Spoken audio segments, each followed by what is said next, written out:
जरूर। नीचे धर्म के मार्ग पर चलने की एक प्रेरणादायक कहानी लिखी है।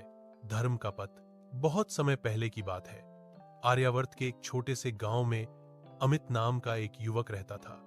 वह मेहनती था, पर मन में एक उलझन हमेशा रहती थी। सही क्या है और गलत क्या? धर्म का मार्ग आखिर होता क्या है? एक दिन गांव में अकाल पड़ा। अनाज बहुत कम था। अमित के पास थोड़ा सा अनाज बचा था, जिसे वह अपने परिवार के लिए बचाकर रख सकता था। उसी समय गांव में एक वृद्ध साधु आए। वे भूखे और थके हुए थे। अमित के मन में द्वंद्व हुआ। अगर मैंने अनाज दे दिया तो मेरा परिवार भूखा रहेगा, और अगर न दिया तो यह साधु कष्ट पाएंगे।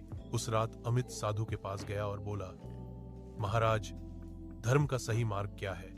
साधु मुस्कुराए और बोले, बेटा, धर्म कोई कठिन नियम नहीं है।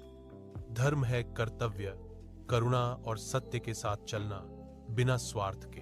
अमित ने सोचा और अगले दिन अपना अनाज गांव के जरूरतमंदों में बांट दिया। परिवार ने भी उसका साथ दिया।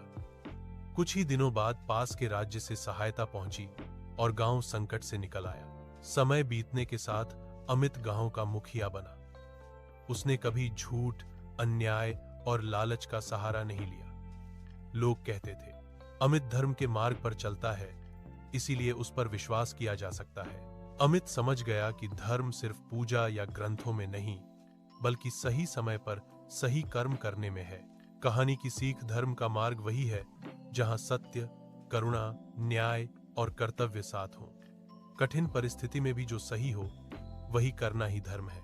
अगर आप चाहें, मैं इसी विषय पर बच्चों के लिए कहानी, आधुनिक समय की कहानी या महाभारत, रामायण शैली की कहानी भी लिख सकता हूं।